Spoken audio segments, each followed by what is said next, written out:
सभी साथियों को नमस्ते। साथियों, आज हम एक मोस्ट इम्पोर्टेंट टॉपिक पर बात करने वाले हैं और आज का टॉपिक होने वाला है उन सभी लोगों के लिए जो बैंक से लोन लेने वाले हैं या जिन्होंने बैंक से लोन ले लिया है। क्या होता है, जब भी हम किसी फाइनेंस कंपनी या बैंक से लोन लेते हैं तो हमारे पास जानकारी नहीं होती कि बैंक के रूल क्या होते हैं। अगर आप उस लोन को EMI को चुकाने में असमर्थ हो जाते हो तो उसके बारे में आपको जानकारी नहीं होती है कि जो बैंक या फाइनेंस कंपनी है उसकी रिकवरी कैसे करता है। आज की इस वीडियो को देखने के बाद आज आपके बहुत बड़े बड़े भ्रम टूटने वाले हैं। आज की वीडियो में मैं आपको बताऊंगा कि किस प्रकार से एक बैंक या फाइनेंस कंपनी आपको पुलिस और कोर्ट का डर दिखाकर किस प्रकार से आप लोगों के ऊपर हावी हो जाती है, और उसी डर के कारण सबसे बड़ा जो डर होता है वो पुलिस और कोर्ट का ही होता है आप लोगों के बीच में, क्योंकि इन दो माध्यम से ही बैंक या फाइनेंस कंपनी आपके ऊपर प्रेशर बनाती है और उसी ही प्रेशर के कारण आप फ्रस्ट्रेशन, डिप्रेशन और स्ट्रेस में आते हो। इस वीडियो में आज वो सारे पॉइंट्स क्लियर हो जाएंगे जिसमें आपको कि जब भी हम लोन को चुकाने में विफल हो जाते हैं, असमर्थ हो जाते हैं, तो बैंक क्या करता है, सबसे पहले आपके अकाउंट को NPA डिक्लेयर करता है। यहाँ NPA का मतलब यही है, non performing asset. Non performing का मतलब यहाँ यह है कि जिस एसेट से अब बैंक को प्रॉफिट नहीं हो रहा। एसेट यहाँ पर आपकी संपत्ति है और वो सिक्योर्ड एसेट है। जो आपका वो जो सिक्योर्ड क्रेडिटर है, यानी जो बैंक है, बैंक हो गया यहाँ पर सिक्योर्ड क्रेडिटर, वो आपकी प्रॉपर्टी को, आपके अकाउंट को NPA कर देता है और ये डिक्लेयर कर देता है कि NPA हो चुका है, अब इस एसेट से हमें कोई प्रॉफिट नहीं हो रहा। जब तक उस एसेट से प्रॉफिट होता है तो हम उसको बोलते हैं परफॉर्मिंग एसेट। उसके बाद आपको एक नोटिस प्रोवाइड होता है जिस NPA के नोटिस के बाद आपको प्रोवाइड होता है एक डिमांड नोटिस, जिसे हम सरफेसी एक्ट के अंतर्गत जो आपको भेजते हैं, और उसमें लिखा होता है आपका सारा ब्यौरा अमाउंट का कि आप इस डेट तक आपका इतना आउटस्टैंडिंग है और आपको 60 दिन का टाइम दिया जाता है। 60 दिन के अंदर आप उसको पे कीजिए। उस डिमांड नोटिस को 13(2) का नोटिस हम बोलते हैं सरफेसी एक्ट में।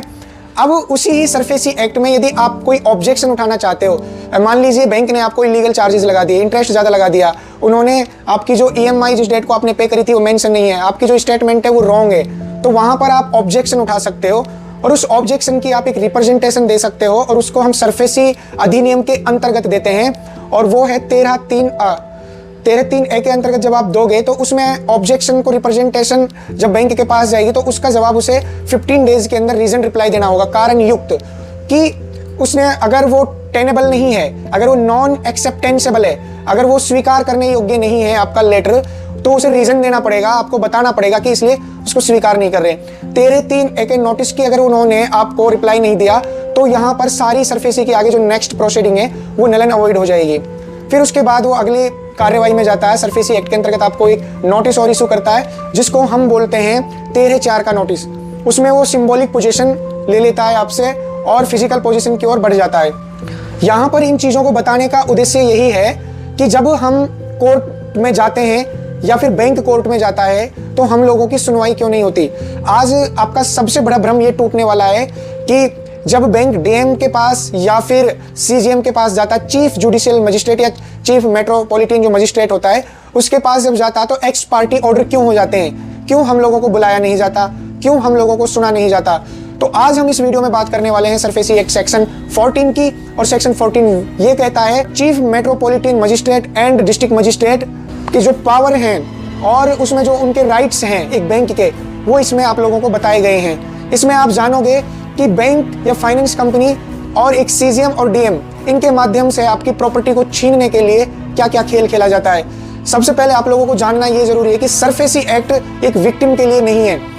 वो एक ऐसा हथियार है बैंक के लिए कि वो उनके लिए एक ढाल बन जाता है। लेकिन इसी सरफेसी एक्ट में फिर ऐसे भी प्रोविजंस हैं जिनको आप काउंटर करके आप अपनी लड़ाई को जीत सकते हो। तो ये पूरी की पूरी जो वीडियो है आपको नॉलेज देने के लिए है, आपको अपनी पावर्स, आपके अपने अधिकार, आपके राइट्स आपको इसमें पता चलेगा, और इसमें आप जान पाओगे कि एक CJM और DM की औकात कितनी है, वो कितनी उनकी लिमिटेशन है, वो किन लिमिटेशन को क्रॉस नहीं कर सकता। इस वीडियो में हम जानने का यही प्रयास करेंगे। अगर बैंक या फाइनेंस कंपनी, कई बार क्या होता है कि जिस प्रॉपर्टी को वो लोन करता है तो उस प्रॉपर्टी की बजाय वो अलग प्रॉपर्टी दिखा देता है, वो उसकी जो मॉर्गेज जो करता है उसमें गलतियां कर देता है, आपके इलीगल चार्जेस लगा देता है। तो ये सारे राइट्स कहाँ पर हैं, किस ये आपकी सुनवाई कहाँ होगी, इन सब को आप इस वीडियो में जान पाओगे। मोस्टली इस वीडियो में हम आज की वीडियो में आप लोग ये समझ जाओगे कि CJM और DM आपके खिलाफ क्या और कितना कर सकता है, कौन से एक्शन ले सकता है, कौन से राइट्स उसके हैंड में हैं। तो सबसे पहले हम जानने का प्रयास करते हैं कि सरफेसी एक्ट सेक्शन 14 कहता क्या है। चीफ मेट्रोपॉलिटन मजिस्ट्रेट और district magistrate to assist secured creditor in taking possession of secured asset. अब जो यहाँ पर सेक्शन 14 ये कह रहा है कि जो सिक्योर्ड क्रेडिटर है और जो सिक्योर्ड एसेट है उसका कब्जा लेने के लिए वो एक आवेदन देता है हेल्प के लिए, किसके पास, डीएम और मजिस्ट्रेट से, यानी वो यहाँ पर सहायता मांगता है। तो अगला जो सेक्शन, अगर हम इस सबसेक्शन 1 क्या कहता है, अब हम ये देखते हैं। Where the position of any secured asset is the required to be taken by the secured creditor or if any of the secured asset is required to be sold or transferred by the secured creditor under the provisions of act, the secured creditor may for the purpose of taking possession or control of any such secured asset request in writing the chief metropolitan magistrate or the district magistrate within whose jurisdiction any such secured asset or other documents relating thereto may be situated or found to take possession thereof, and the chief metropolitan magistrate or as the case may be the district magistrate shall on such request being made to him। Section 14 का subsection 1 है, वो क्या कह रहा है, वो magistrate और DM के पास सहायता लेने के लिए जाता है कि अगर उस सरफेसी एक्ट के अंतर्गत उसको उस प्रॉपर्टी को ट्रांसफर या सेल करना है तो उस जो सिक्योर्ड एसेट है और जो सिक्योर्ड क्रेडिटर को वो देना है वो बंधक प्रॉपर्टी को, तो उसके लिए जो उसके दस्तावेज हैं उस प्रॉपर्टी का फिजिकली पोजीशन के लिए वो सहायता मांगता है, किससे, डीएम और मजिस्ट्रेट से। अब यहाँ पर एक बात क्लियर हो जाती है कि बैंक कभी भी फिजिकली पोजीशन अपने आप नहीं ले सकता, उसको सहायता की जरूरत पड़ती है, असिस्ट की जरूरत पड़ती है। यहाँ पर जो असिस्ट शब्द का प्रयोग करा गया, असिस्ट का मतलब केवल सहायता देना है, वो जबरदस्ती आप लोगों से कब्जा नहीं दिलवा सकती, आप लोगों के साथ जबरदस्ती नहीं कर सकता, वो केवल और केवल सहायता दे सकता है। सीजीएम और डीएम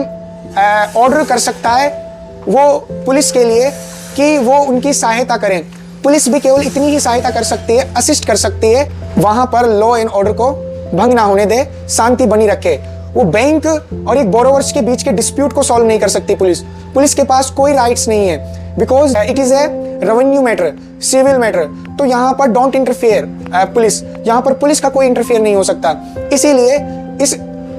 प्रोविजन में आप ये चीजें देख रहे हैं, इस पूरे हिस्से का जो कानूनी अर्थ निकल कर आता है वो यह निकल कर आता है, बैंक खुद से अपना पावर, अपना बल को बिल्कुल भी प्रयोग नहीं कर सकता, उसको पुलिस की सहायता और डीएम की, सीजीएम की लेनी ही पड़ती है। और यहाँ पर केवल और केवल सीजीएम को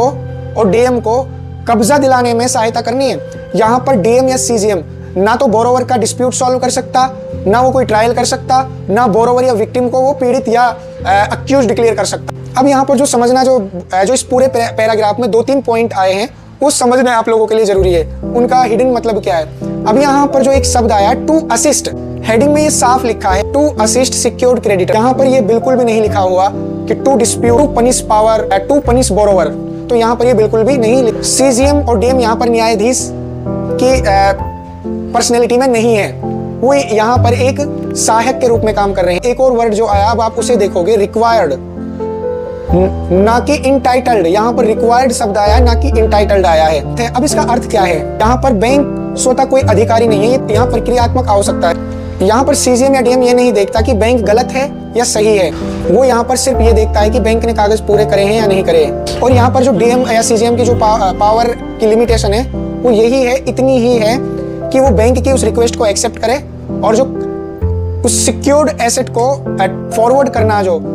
उसकी कार्यवाही को शुरू करे। तो अब हम यहाँ इसमें आगे डिस्कशन करते हैं कि जो सरफेसी एक्ट सेक्शन 14 का 1 में जो क्लॉजेज ए एंड बी है वो क्या कहती है। सबसे पहले हम सरफेसी एक्ट के वो क्लॉजेज ए और बी को देखते हैं। जो क्लॉजेज ए है वो कहता है take possession of such asset and documents relating thereto and, और बी कहता है कि forward such asset and document to secured creditor. अब यहाँ पर इन दोनों का मतलब यह है कि जो सिक्योर्ड एसेट है और जो सिक्योर्ड क्रेडिटर के लिए उस बंधक जमीन को वो हैंड ओवर करे और उससे रिलेटेड जो डॉक्यूमेंट्स हैं उनको दिलाने में सहायता करे। अब ए और बी के क्लॉजेज के यहाँ पर कुछ एफिडेविट के जो बैंक या फाइनेंस कंपनी सीजीएम के लिए जब पोजीशन मांगने के लिए जाता है, उसकी हेल्प के लिए जाता है, तो उसको कुछ डॉक्यूमेंटेशन अपने एफिडेविट में वो जानकारियां देनी होती है जो मैंडेट होती है, जो सरफेसी एक्ट में है। वो लगभग 9 पॉइंट ऐसे हैं कि जो मैंडेट होते हैं उन 9 पॉइंट को हम एक एक करके समझते हैं, और इसमें आप समझ पाओगे कि बैंक को वहां पर ये चीजें देनी क्यों आवश्यक है, सीजीएम हम लोगों को क्यों नहीं सुनता। यहां से आपको सारी चीजें क्लियर हो जाएंगी। सबसे पहले हम क्लोज एफिडेविट का 1 पढ़ते हैं, और वो क्या कहता है, the aggregate amount of financial assistance granted and the total claim of the bank as on date of filling the application। जो एफिडेविट का पॉइंट 1 है, तो अपने एफिडेविट में क्या कहता है बैंक या फाइनेंस कंपनी, उसको ये बताना होता है कि उन्होंने जो सिक्योर्ड जो एसेट है, जो